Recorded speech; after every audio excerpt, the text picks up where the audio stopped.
Bueno, para quienes son habituales oyentes de Dialogando, no deben entender mucho, a ver si se confundieron por ahí de dial que estamos musicalizando con este género musical y escuchándolo a Gardel, que no es frecuente, tiene una explicación. Como ya lo dijimos, hoy es el Día Nacional del Tango en homenaje al morocho de Abasto, ¿no? Que nació un 11 de diciembre, pero del año 1887. Recordando que nos pueden escuchar a través del dial 100.3, pero además agregamos imagen a la voz, que no lo recordé al inicio del programa, ahora prácticamente ya en el último bloque lo recordamos, que nos pueden seguir también en vivo vía streaming por el canal de YouTube de Radio Sudamericana. Continuamos analizando el país de Milei. Lo hicimos al inicio respecto a la situación de jubilados y jubiladas con el doctor Eugenio Luis Semino. Recién dialogamos con Federico Storani en un análisis político del país de Milei.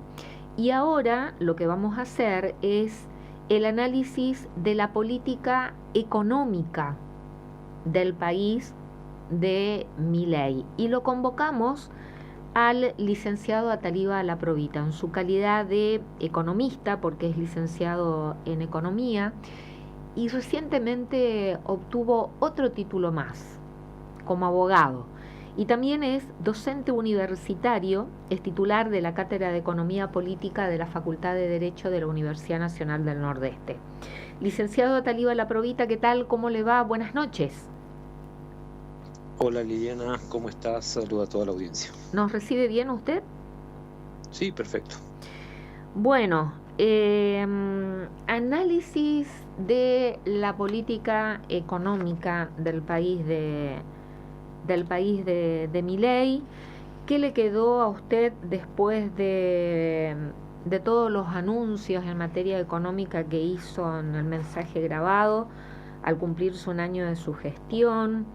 ¿Qué tiene para decirnos respecto a hoy? Se dio a conocer la inflación mensual del 2,4%, interanual 166%, es decir, de noviembre de 2023 a noviembre de 2024.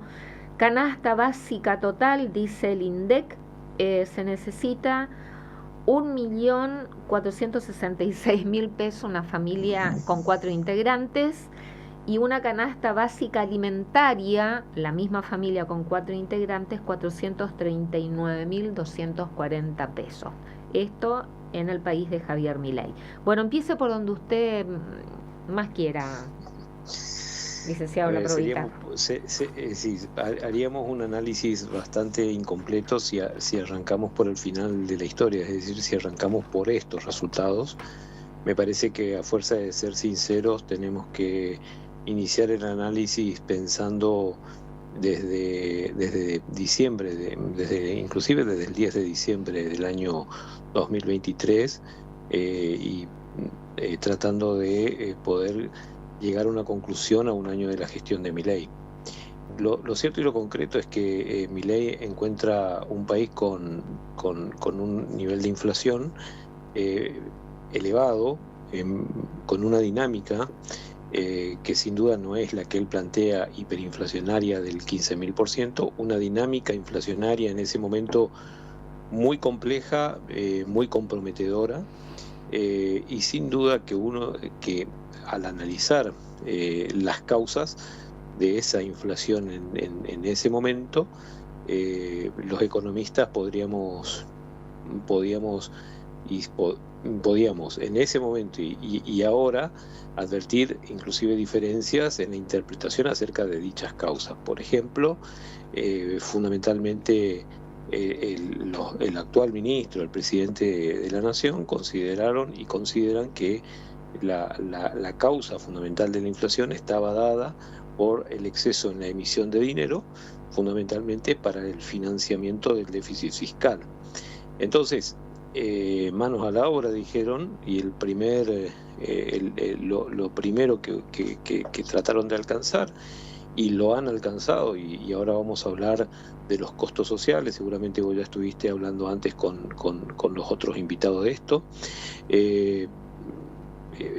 Anclaron el equilibrio fiscal y alcanzaron durante los 10 meses, los 11 meses del año 2024, equilibrio no solamente primario, sino fundamentalmente también en la mayor cantidad de meses de este año, equilibrio financiero, que significa inclusive tener un superávit por encima del pago de los intereses de la deuda. Esto permitió de que el Banco Central dejara de emitir dinero para financiar ese déficit fiscal, y esto a su vez lo que generó es una disminución de la cantidad de dinero en circulación, pese a que todavía existe un exceso, pero esto ya es un poquito más técnico, y generó obviamente no solamente un incremento de la demanda de pesos en muchísimos sectores de la sociedad, sino fundamentalmente un desprendimiento de los ahorros en dólares que tenían muchos de estos sectores para financiar sus gastos corrientes o el pago inclusive de impuestos. Esto ha hecho sin duda que se haya alcanzado, o por lo menos durante el año 2024, o sea, el gobierno, y me parece que fue justamente uno de los enclaves del discurso de ayer del presidente, el logro de determinados objetivos, sobre todo la cuestión de este tremendo ajuste fiscal para alcanzar el equilibrio, vinculado a la eliminación de la emisión monetaria, entendiendo que justamente los integrantes del equipo económico, el propio presidente, vienen de una visión económica donde entienden que toda inflación es producto solo de la emisión monetaria. Y obviamente otros aspectos que no solamente tienen que ver con la corrección del equilibrio, la corrección o el ajuste fiscal, sino que también otros aspectos que tienen que ver, por ejemplo, con esto que normalmente se lo denomina crowding-peg, también otros lo denominan bicicleta financiera, y que tiene que ver con un porcentaje de devaluación del 2% mensual a todo lo oficial, y que en cierta medida, ligado esto a el equilibrio fiscal, le ha dado un resultado interesante en términos de tipo de cambio, teniendo en cuenta que si nosotros miramos la variable tipo de cambio blue, tipo de cambio MEP, tipo de cambio contado con liquidez, y todos los tipos de cambio financieros están convergiendo hacia el oficial. Y ahí lo que hay que mirar con mucha atención es el efecto, ya hablé tenemos que hablar de los efectos sociales que este ajuste tiene, pero también tenemos que hablar de los efectos que sobre el tipo de cambio real tiene esta evolución del tipo de cambio, teniendo en cuenta la gran pérdida de competitividad que está sufriendo en este momento la economía argentina. Yo escuché parte de la entrevista que le estabas haciendo al doctor Storani recién, y algo de esto me mencionaba, es decir, un alto costo en términos sociales, un alto costo en términos de competitividad, que sin duda está comprometiendo las bases sólidas de una recuperación estructural de la economía argentina. Sabemos que el tema es extenso y es complejo, pero para explicarle a doña Rosa, yo antes de entrar en contacto con usted telefónico, decía, finalizando la entrevista al doctor Storani, que quisiera dar un mensaje alentador. Ya estamos culminando el año 24, lo que nos espera el 2025, ¿no? Pero interpreto totalmente lo contrario de lo que ayer anunciaba Javier Milei, que vamos a tener un cierre de año con alivio y que el año que viene vamos a estar todos felices, ¿no? Ni aunque lo disponga por decreto, me parece que esto no va a ser así, no solamente por las circunstancias económicas, sino también por el avasallamiento que hizo durante todo este año a los derechos. Entonces, ¿qué nos espera en el 2025 económicamente con todo lo que ya hizo en este 24 y con lo que ayer dijo que iba a hacer? Mayor ajuste, y lo dijo textual, una motosierra más profunda.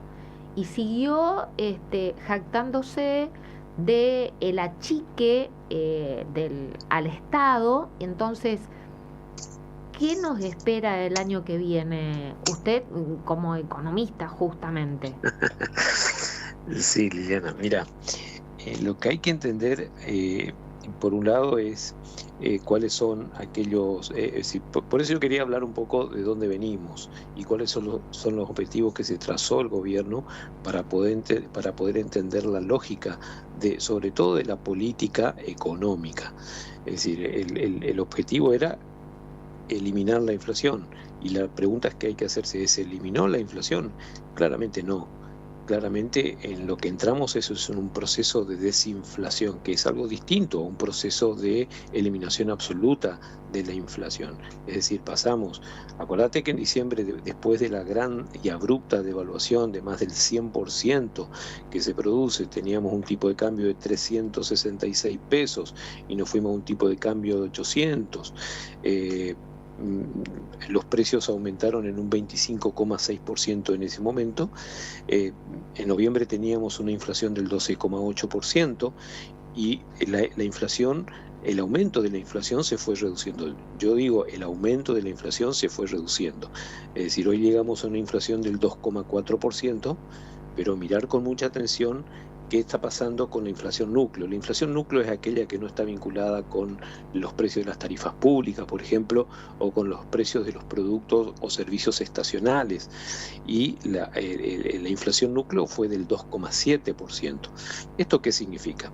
Significa que un poco de inflación vamos a seguir teniendo durante el año 2025. Y tal vez el año 2025 sea un año que la inflación con este ritmo que estamos viendo siga dándose.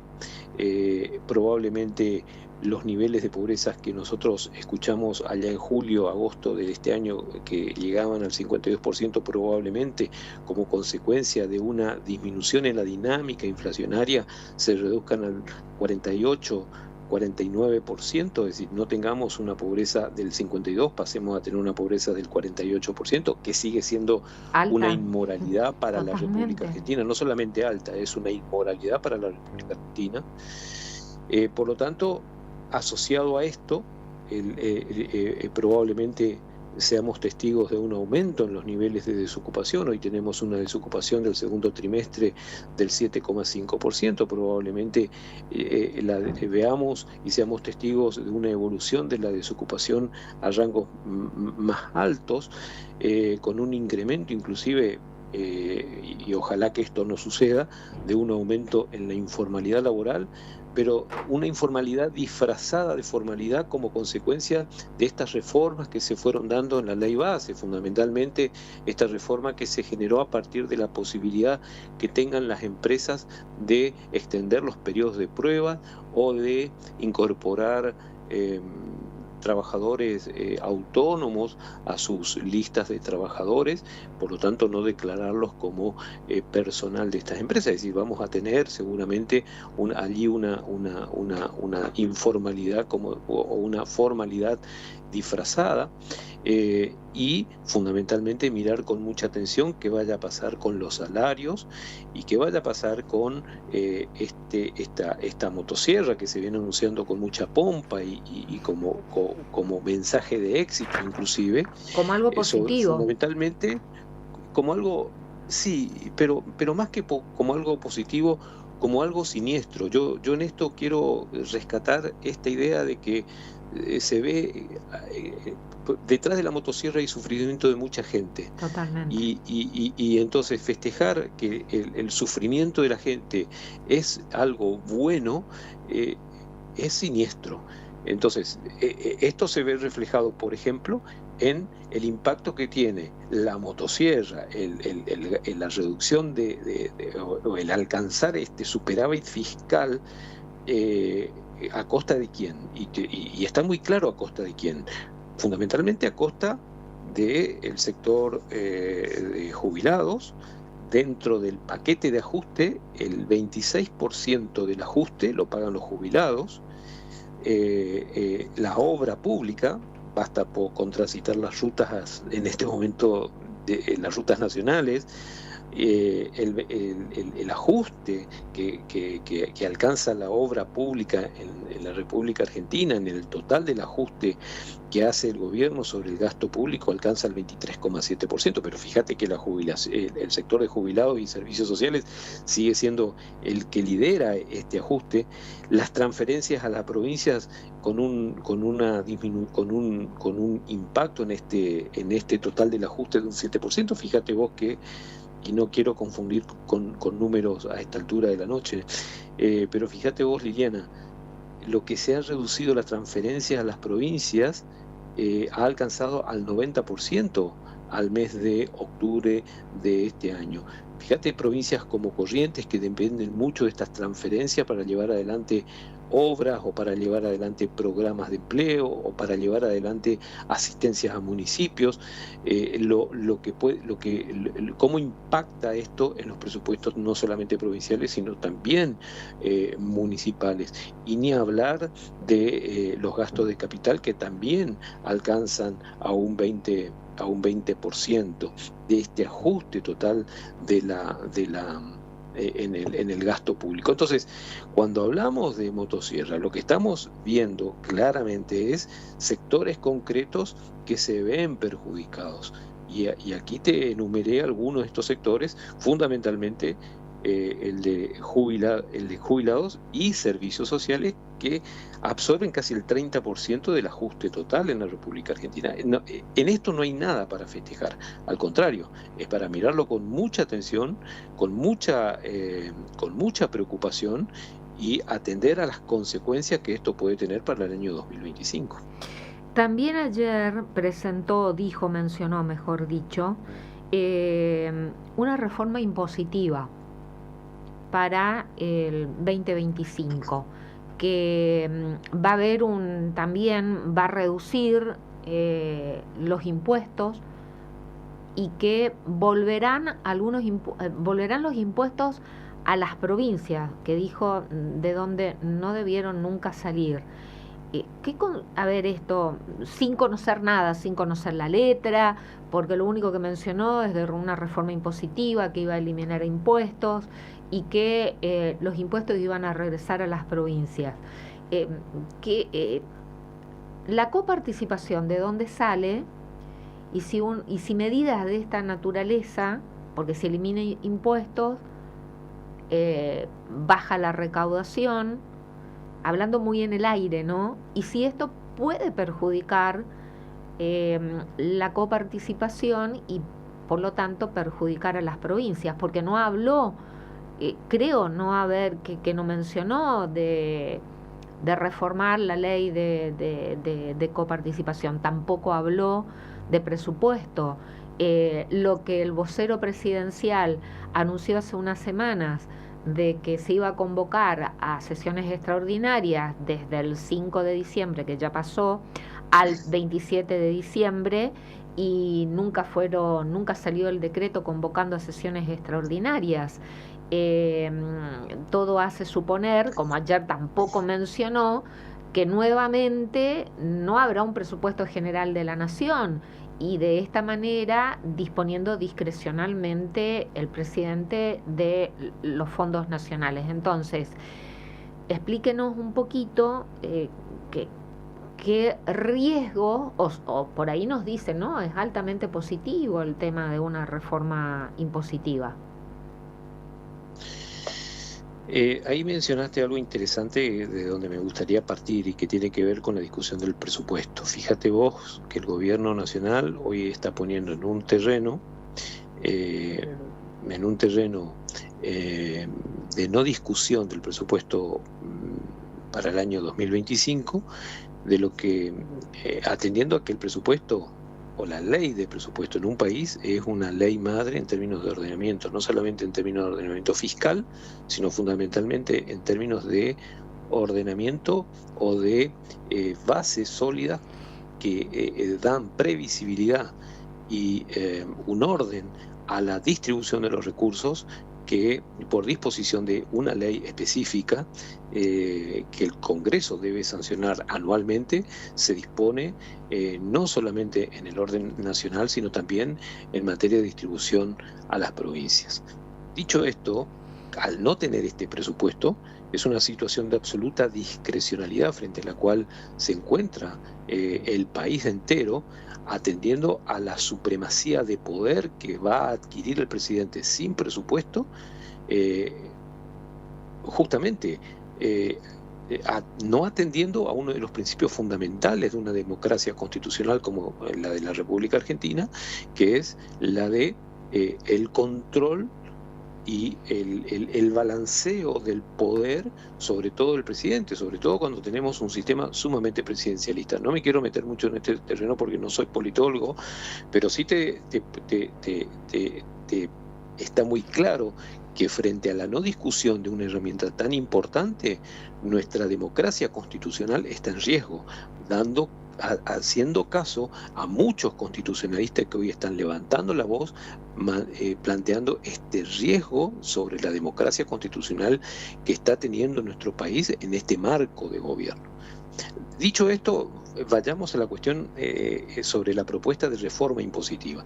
Y acá a donde hay que ir fundamentalmente, Liliana, y te invito y le invito a tu audiencia a ir a leer la Constitución Nacional. Es decir, ¿cuál es nuestra reglamentación básica? La reglamentación básica es la Constitución Nacional. El artículo 75, inciso 2, plantea que la ley de coparticipación federal, para que vos te des una idea, la ley de coparticipación o el sistema de coparticipación está dividido en dos: la coparticipación primaria y la coparticipación secundaria. La coparticipación primaria es la distribución que existe de todo lo recaudado a nivel nacional, o por lo menos de los impuestos coparticipables que por ley se establecen, entre la nación y las provincias. Hoy el porcentaje de coparticipación está dado en un 52% para las provincias y un 47% para la nación, y el 1% restante a aportes del Tesoro Nacional, que son fondos discrecionales que se plantean que están planteadas en esta ley convenio. Pero además de la distribución primaria está la distribución secundaria, es decir, la distribución secundaria establece los porcentajes de distribución, es decir, los porcentajes que le corresponden por esta ley convenio a cada una de las provincias. Por lo tanto, lo que hay que mirar con mucha atención es, primero, que quien fija las bases tributarias y quien fija, justamente por el artículo 4 de la Constitución Nacional, quien tiene poder para fijar tributos en la República Argentina es el Congreso de la Nación. Cualquier reforma tributaria que se haga en la República Argentina lo tiene que hacer tiene que pasar indefectiblemente por el Congreso Nacional. Pero que aquí hay que decir lo siguiente también, y hay que abrir el paraguas antes del inicio de esta discusión. Cualquier reforma tributaria, la primera pregunta que uno debe hacerse es sobre quién va a recaer el costo y el beneficio de esa reforma tributaria. Eso mismo. ¿Y qué impuestos son los que se van a querer reformar? Porque hay una realidad en la República Argentina que es insoslayable. Y la realidad es esta: que los impuestos que más se recaudan, que más recauda el sistema tributario en todo el país, ya sea a nivel nacional y a nivel provincial, son los impuestos que recauda el Estado Nacional. IVA como impuesto indirecto, ganancias como impuesto directo, los impuestos internos, como por ejemplo impuesto al tabaco, impuesto a los combustibles y otros impuestos que inclusive se coparticipan solamente para asignaciones específicas, y un ingreso que tiene el Estado Nacional que no lo coparticipa, que lo coparticipaba con el Fondo Sojero, si vos te acordás, allá por el año 2009, 2010 en adelante, hasta el año 2017, que son los derechos de importación y exportación, también establecidos por el artículo 4 de la Constitución Nacional. Y si vos mirás con mucha atención, el porcentaje de recaudación que tienen estos tributos alcanzan al 90% de la masa tributaria en la República Argentina. Sí. El resto de los impuestos, que hasta te diría como rezago, y está mal que lo diga de este modo porque lo administran las provincias y lo administran algunos municipios, ingresos brutos, impuestos al automotor, impuestos inmobiliarios, etcétera, etcétera, lo terminan recaudando las provincias y que tienen una fuerte importancia en la recaudación total en las arcas provinciales, en las arcas municipales, pero sin duda no vas a comparar nunca el porcentaje que las provincias reciben por coparticipación de los impuestos que al principio te mencioné, IVA, ganancias, etcétera, y estos otros impuestos como ingresos brutos que recaudan las provincias. Como ejemplo, en la provincia de Corrientes, la coparticipación federal, es decir, por aquellos impuestos que recauda el gobierno nacional y que después distribuye a las provincias, la provincia de Corrientes recibe el 85% de sus ingresos totales. El resto de los ingresos son de tributos provinciales. Por lo tanto, cuando se habla de una reforma tributaria, con claridad lo que hay que tener que ver allí son las necesidades de las provincias y la participación que las provincias vayan a tener en una futura distribución de la coparticipación federal impositiva. Por lo tanto, en esa discusión van a tener que entrar los gobernadores, obviamente los diputados y senadores, y fundamentalmente también intendentes, porque el impacto sobre la tributación local va a ser de una tremenda importancia en esa discusión, Liliana. ¿Hay que darla? Sí hay que darla. Pero es vital entender cuál es el proceso y cuáles son los impactos, tanto positivos como negativos, que cualquier discusión tributaria en la República Argentina se vaya a dar. Y fundamentalmente en un contexto altamente recesivo como la Argentina está atravesando y que difícilmente de este contexto recesivo salga en el año 2025. Contexto recesivo que es absolutamente inducido por la política económica del actual gobierno. Es decir, no es para ser de un plumazo, y si envía en el mejor de los casos, que la reforma impositiva sea a través de un proyecto de ley que envíe el Ejecutivo Nacional, en el mejor de los casos, porque puede darse también en esta modalidad de hacerlo a través de un decreto, como lo viene haciendo, pero en el mejor de los casos, que envíe el Ejecutivo Nacional un proyecto de reforma impositiva al Congreso de la Nación, debieran en el tratamiento de ese proyecto convocar a las provincias, es decir, a los gobernadores y también a los municipios para ser escuchados. Entonces, una pregunta, la otra, antes que se me pase, de eliminarse estos impuestos como el IVA, impuestos a las ganancias, ¿termina afectando entonces la recaudación, por supuesto, y si constituyen el mayor volumen de lo que reciben las provincias en conceptos de coparticipación, terminan afectando entonces a las provincias? ¿Otra vez? Liliana, fíjate, vamos a ver un ejemplo. ¿Te acordás qué pasó en noviembre o en septiembre, octubre y noviembre del año 2023, que se discutió y se aprobó en el Congreso de la Nación la disminución del impuesto a las ganancias y la eliminación del impuesto a las ganancias de la categoría 4, es decir, aquellos que ganaban menos de 1.800.000 pesos en ese momento? Hubieron varios gobernadores, entre ellos el de Corrientes, que no estuvo de acuerdo con esto. Pero ¿te acordás vos que en ese momento uno de los legisladores que votó a favor de la disminución del impuesto a la ganancia y la eliminación de la categoría 4 de la ley de impuesto a las ganancias fue el actual presidente Javier Milei? ¿Te acordás de esa situación, no? Sí, pero inmediatamente febrero, cuando asumió como presidente dijo, yo pago el costo, dijo. Borró con el codo lo que había firmado con la mano. ¿Qué hizo? Restituyó el impuesto a las ganancias a los trabajadores por encima de 1.300.000, 1.400.000 pesos, no recuerdo ahora exactamente el importe, pero restituyó la categoría 4 de la ley de impuesto a las ganancias. Entonces,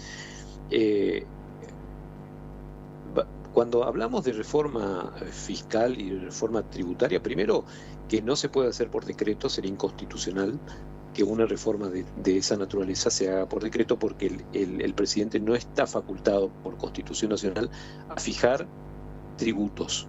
El único que tiene facultades para fijar tributos, para determinar tributos y el valor de los tributos, es el Congreso de la Nación. Puede fijarlo para abajo, pero nunca aumentar tributos o tasas tributarias. El presidente, me refiero. Eso por un lado. Segundo, cualquier discusión de esta naturaleza tiene que surgir por un amplio consenso. Imagínate vos, si en febrero una cola de gobernadores le pidieron que restituya la categoría 4, el impuesto a las ganancias, imagínate vos lo que puede llegar a suceder si el presidente intenta eliminar un impuesto tan importante como ganancias. No va a suceder, porque iríamos a un sistema absolutamente regresivo si elimina el impuesto a las ganancias, mucho más regresivo del que tenemos actualmente, y en todo caso lo que habría que discutir es una reforma en el impuesto al valor agregado, que es un impuesto indirecto y que obviamente tanto en la recaudación total, el impuesto a las ganancias y el impuesto al valor agregado alcanzan al 70% de la recaudación, más del 70% de la recaudación total en el país, que posteriormente se coparticipa. Entonces estamos hablando primero que nos estamos adelantando un poco, porque sí, sin conocer la letra o el proyecto, pero más o menos es en este contexto donde, a mi entender, debería darse la discusión posible de una reforma fiscal y de una reforma tributaria. A mi entender, puede llegar a pasar la discusión por la eliminación de aquellas tasas, de aquellos tributos que no son generalizados, sino que tienen que ver más bien con costos en los trámites o con costos en algunas transacciones específicas que se llevan adelante a partir de regulaciones estatales. Puede pasar por ahí la discusión, no lo sabemos, esperemos a que si efectivamente lleva al Congreso de la Nación una discusión de esta naturaleza. Para aclarar, el impuesto a las ganancias no solamente es el impuesto que se le aplica a los trabajadores a partir de determinado monto, ¿no? Sino que... No, el impuesto a las ganancias es un impuesto que se paga sobre la renta, sobre el ingreso que tienen no solamente las personas jurídicas, sino algunas personas físicas. Personas jurídicas me refiero a empresas, por ejemplo, claro, o algunas personas físicas, por ejemplo, trabajadores que cobran o que tienen un salario por encima de un determinado ingreso. Obviamente que con los procesos... Esa sería la categoría 4 que usted mencionaba y tomó como ejemplo.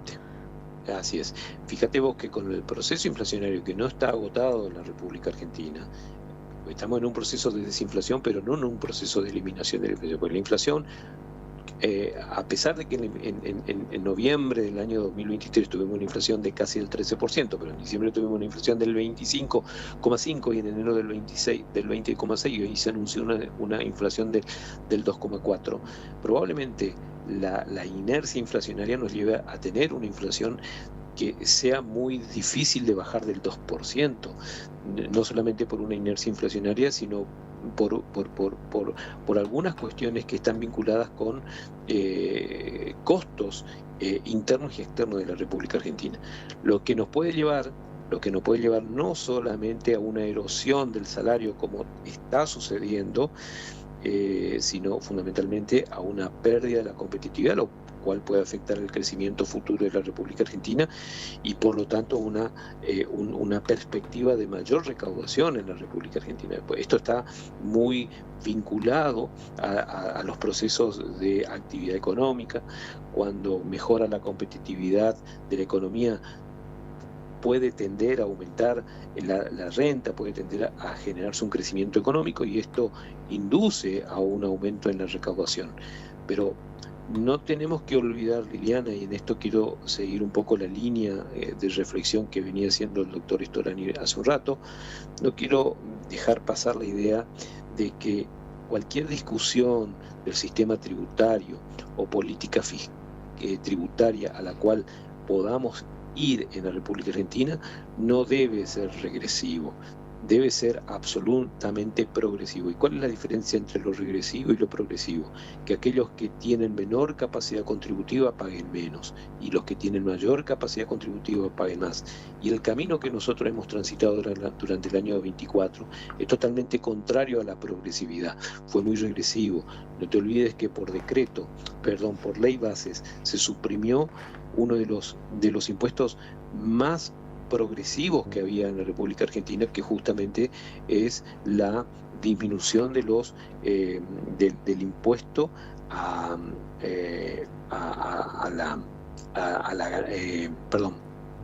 los bienes personales, y se aumentó o se reincorporó nuevamente la categoría 4, es decir, se le cobra más a los trabajadores. Por lo tanto, lo que nosotros vinimos viendo durante el 2024, más que una quita de impuestos, más que ir a un sistema progresivo en materia impositiva, lo que vimos es una inequidad tributaria y una profundización de la inequidad tributaria. Entonces, hay que mirar con atención este proceso que se puede iniciar en el año 2025 en términos de distribución del ingreso atado a una discusión y a la política fiscal que se pueda llevar adelante en el año que viene. Ayer el presidente también dijo que estamos haciendo los deberes y están dando resultados, ¿no? Que tenemos un futuro próspero, que hicimos bien los deberes, que están dando resultados, como el sostenimiento del crecimiento en el poder adquisitivo. Yo no estoy comprendida dentro de, digamos, el sostenimiento del crecimiento del poder adquisitivo, sino todo lo contrario. Cada vez trabajo más y pierdo poder adquisitivo. No estoy entendiendo qué estoy haciendo mal, pero me está pasando eso, ¿no? Sin ánimo de ser autorreferencial y en tono irónico, pero o yo interpreto mal o me parece que no estamos en un futuro próspero y con un sostenimiento del crecimiento en el poder adquisitivo. ¿Es una mala percepción mía o realmente el presidente está equivocado? Yo no miraría la foto de diciembre de 2024, miraría la película del año 2024. Cuando digo no miraría la foto de diciembre del 2024, estoy diciendo no me quedaría solamente con el análisis de este día. Y un poco a fuerza de darte la razón, Liliana, te quiero decir, y hay muchísimos informes hoy publicados en diversas redes sociales, digo redes sociales para hacerlo algo más práctico, pero existen muchas consultoras que tienen publicados informes en sus páginas web, y en general todas coinciden en lo siguiente. Inclusive vamos a la información del INDEC y vamos a ver esto que te voy a comentar ahora. Si vos mirás con atención la evolución de los salarios por sectores, por ejemplo, hasta septiembre de este año, que es la última publicación oficial que tenemos, el sector privado registrado perdió un 4% a lo largo, en términos de variación real me refiero, ¿no? En términos reales, durante el año 2024. Fíjate vos que la jubilación mínima cayó en términos reales un 13%. El sector público, que a mi entender es el más castigado de todos, cayó un 20%. Y el salario mínimo vital y móvil cayó en términos reales un 30%. Y si miramos qué pasó con el sector privado no registrado, que hoy alcanza a unos 8 millones de argentinos trabajadores que lamentablemente están en esa situación, hasta mayo, junio, que es una fecha con datos certeros, cayó en aproximadamente un 23 a un 25%. ¿Y entonces? En términos reales. Por lo tanto, ¿dónde está el sostenimiento del crecimiento en el poder adquisitivo? La única posibilidad de poder entender ese mensaje es poder verlo desde la perspectiva de una dinámica, es decir, desde la perspectiva de que tener la esperanza de que si se puede reducir aún más la inflación, la inflación, algunos sectores van a ir revirtiendo paulatinamente durante los siguientes meses, sobre todo el año 2025. Pero no hay consumo, licenciado Laprovita. Y justamente cuando tenemos una política fiscal, cuando tenemos una política económica que deprime justamente de manera directa a la economía, porque entiende que la forma de reducir la inflación es generando una recesión económica, vamos a ver claramente una disminución en el consumo y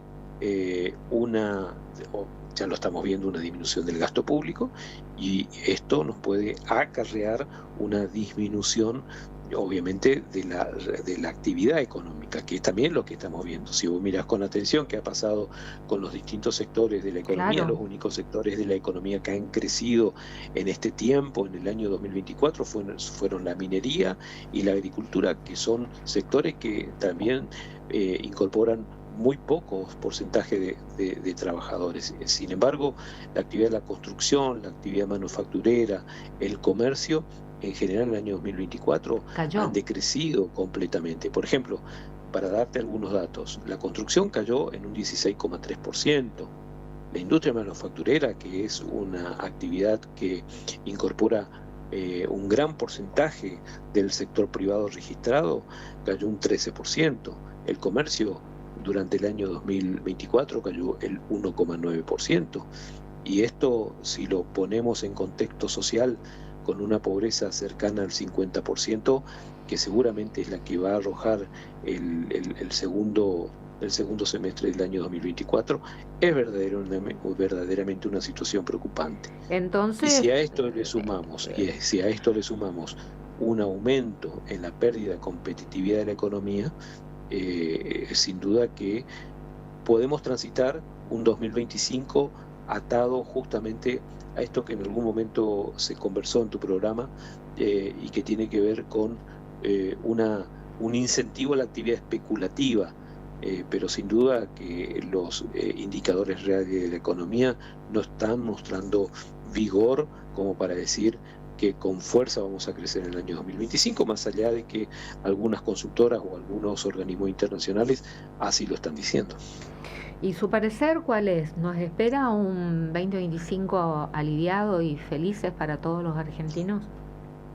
Vamos a ver un 2025 de profundos cambios, es decir, sectores con profundas crisis, con profundas transformaciones y obviamente un cambio y transformación en la fuerza de determinados sectores. Vamos a seguir asistiendo a un aumento del sector de la minería, del sector de la agricultura, del sector de la energía, del sector financiero,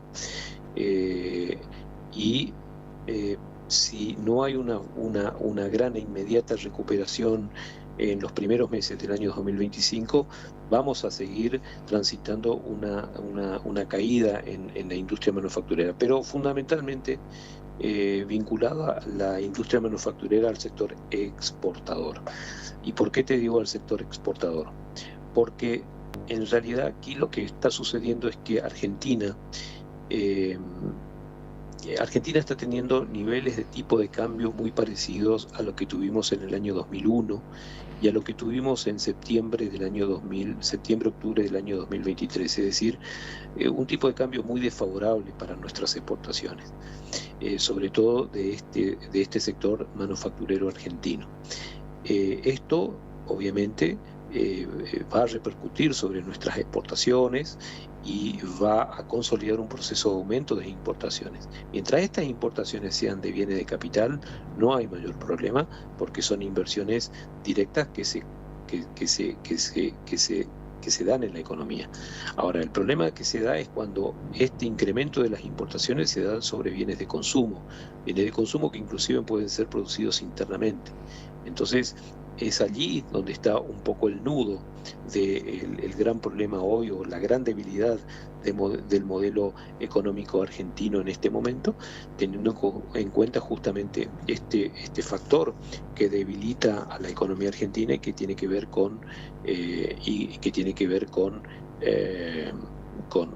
el sector de la actividad concretamente, y sobre su efecto sobre el nivel de desempleo y la pobreza. Bien. Pero hay un dato que no quiero dejar pasar, Liliana, y que rápidamente, lo miro con mucha preocupación, porque ya estamos concluyendo. Y que lo miro con mucha preocupación, y te lo dejo picando para otro momento, si querés. Sí, por supuesto. Y que tiene que ver con el incremento en la deuda pública. Fíjate vos este dato que te voy a dar Al 31 de diciembre del año 2023, la deuda pública argentina la deuda del Tesoro de la Nación ascendía a 370.000 millones de dólares. En un año, Liliana, y esto no habló el presidente ayer, en un año la deuda aumentó casi 100.000 millones de dólares. Esto es un crecimiento tremendamente alto en términos de intereses futuros que la Argentina tiene que pagar. Solamente el año que viene, la Argentina tiene que enfrentar, en el año 2025, tiene que enfrentar pagos por casi 24.000 millones de dólares, no solamente a organismos internacionales, sino también a tenedores de bonos. Entonces son datos que posiblemente en el 2025 no nos afecte tanto. Ahora, la consolidación de un modelo de este tipo nos puede afectar al futuro de los argentinos, atendiendo justamente a esta variable que estamos hablando. Lejos estamos de tener un 2025 feliz, como anunció el presidente Javier Milei. Lo último, y una respuesta brevísima.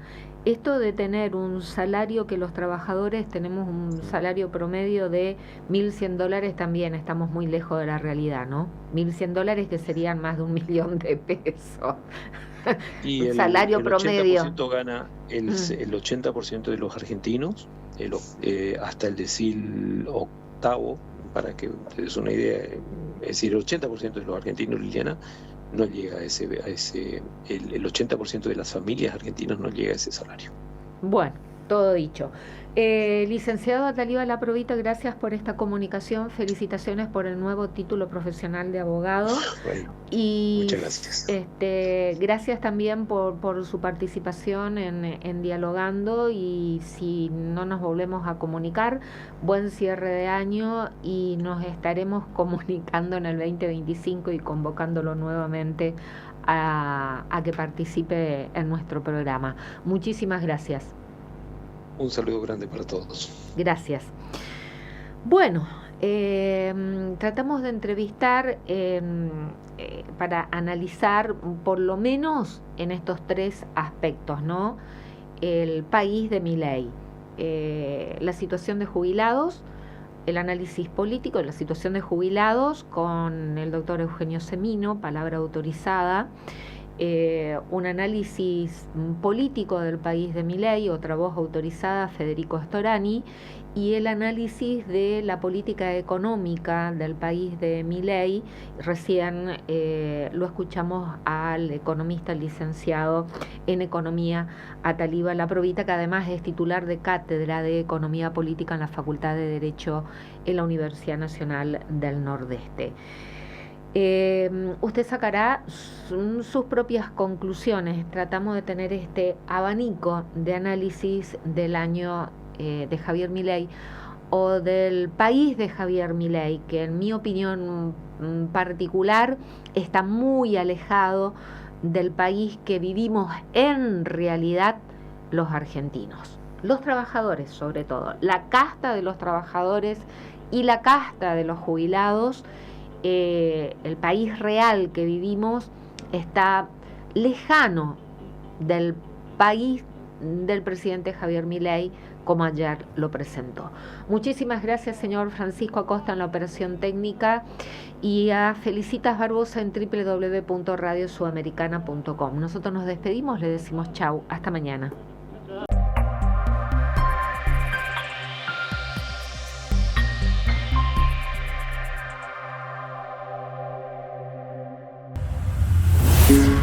Thank you.